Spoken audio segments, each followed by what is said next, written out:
So hey, welcome to my YouTube channel. This is my first YouTube video.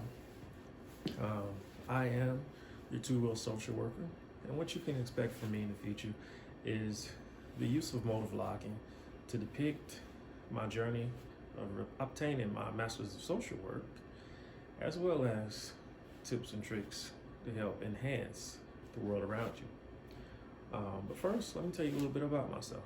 I have 9 years active duty Air Force,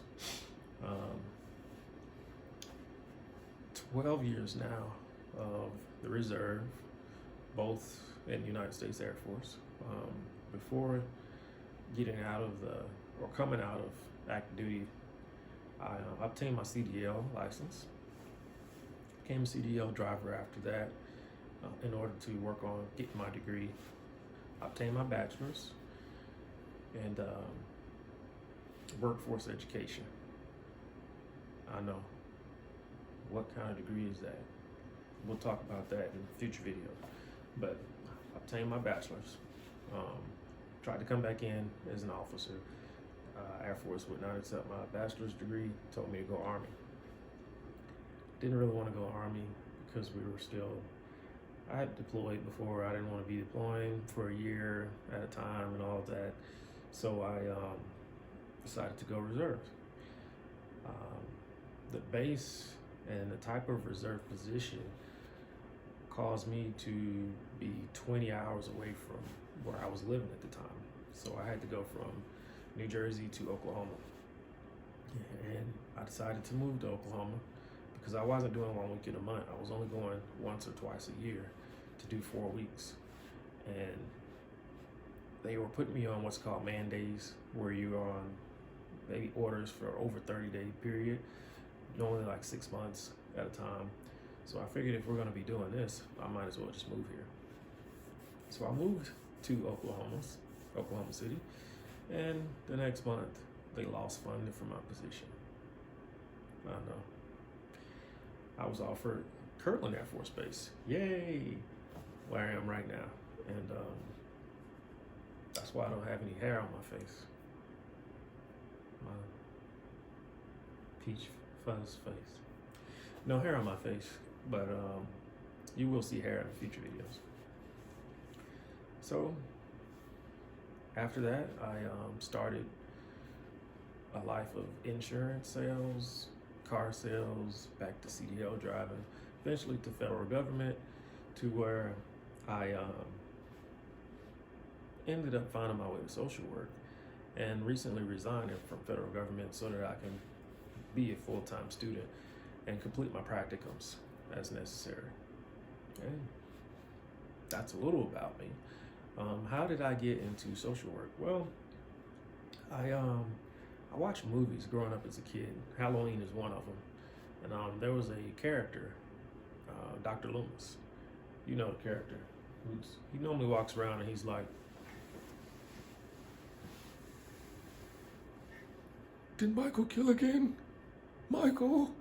That Dr. Loomis, who was Michael's psychologist. And not just him, but any movie that had a psychologist in it. Behavioral health doctor, looking at Sixth Sense, Lost, the TV show, several other ones. Whenever I'd see someone that was a doctor of psychology or anything, any person that dealt with behavioral behaviors, the mind, I kind of felt something. Same thing with chiropractic. I had to see a chiropractor at some point in time for back pain, and I was like, maybe I can become a chiropractor. I can help other people and help myself. So over the course of years, the things that I seem to get enjoyment is helping people, whether it's helping my classmates with their assignments, helping my coworkers complete their tasks, helping strangers in the streets from jump starts, help pushing vehicles out of the street, getting the people out of the snow, get keys out of the car when they're locked in the car, any little things, like helping people, motivating people when they don't feel that they can do things. If you ever heard of Rugged Maniac, I would say do it. If you ever get a chance to do a Rugged Maniac experience, it's an obstacle course, and a lot of people shy away from it because it looks intimidating, some of the obstacles, but I tell you to do it anyway. You can walk around obstacles you feel may be a danger to you or that you may be uncomfortable with, but when I volunteered, there were people that were afraid of. It was like monkey bars, I guess you would say. It was these rings on a chain, and you were swinging across and grabbing the rings, kind of like some kind of Ninja Warrior stuff. And at the bottom was a pit full of water. You get across, you stay dry, fall off, you get wet. There were people that were afraid to even try. So my job was to make sure everybody was safe. If somebody got hurt, I would have to go to a particular phone, get paramedics over to them. If somebody didn't know how to complete the obstacle, I would have to tell them or guide them. And there were people that would just they would look at it and tell themselves, no, I can't do this. No, that's too hard for me. Not even try. And for some reason, I don't know if it was listening to a lot of C.T. Fletcher at the time, the State Pump, C.T. Fletcher, Corey Wayne, I don't know, but it bothered me. So I would yell things at them. I was like, hey, you paid your money to be out here. If you fall in, you fall in, but at least try. I said, it's many people out here older than you, people out here that are more disadvantaged to you, and they've made it. I know you can make it. And they looked at me, and it would make them try. And the majority of the people that tried made it across. There was occasion where 1 or 2 people fell in, and they wanted to do it again. Can I go again? Yeah. They got back up, did it again. And I don't know, it just felt really good to me to be able to motivate somebody to do something that they didn't think that they could do. So that led me to listening to people like Les Brown, Tony Robbins, Eric Thomas, different people. And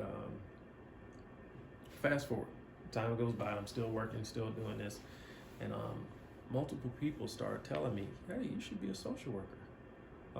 One of my doctors said, you know what, you'd be good in social work. I'm like, I don't know about that, DHS and all that. And they said, no, there's behavioral health parts of social work where you can work in a hospital, you can work in your own private setting, you can work with kids, you can work with the elderly, you can work with in oncology, you can work in forensics, you can work with the police, multiple different avenues that you can go with a master's of social work. Since you like helping people, I think you'd be good at it.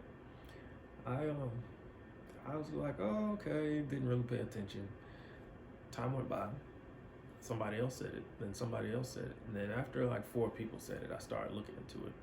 I was already starting school to complete electives for social work. Not social work, I'm sorry. Complete electives, or I forgot what you call them now. I'll probably put it there. But I had to complete courses before I can even sign up for the School of Chiropractic. And I was struggling with anatomy and physiology too. And an elective, I took psychology. It was just resonating with me. I was just picking the stuff up. I was liking it. And I was like, man, maybe they're right. I should look into social work. So that's when I started taking tests like the Myers-Briggs, personality tests, things like that. And they were all coming up. So social sector, government, military, police, things like that. And I'm like, well, they got military, right? Why not look at this social sector? And it ended up being social work. Things like social work, anything from social sciences.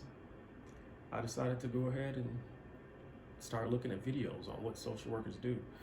Start looking at college options. Start looking at what other students were saying. Start looking at what advisors were saying. I called the school multiple times to get information, and I eventually found my way stepping into the doors of the University of Oklahoma, which I am still now enrolled, going into my last year. It's a 3-year program if you do evening courses, 2-year program if you do daytime, full-time courses. So it's been a journey I'm going to continue to plot for you.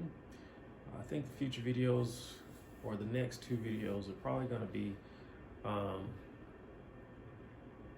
stepping out of your comfort zone and how I selected my college. If you lasted this long, I want to thank you. Like if you will, subscribe if you want to hear and see more content. Get out there and be who you are. Peace.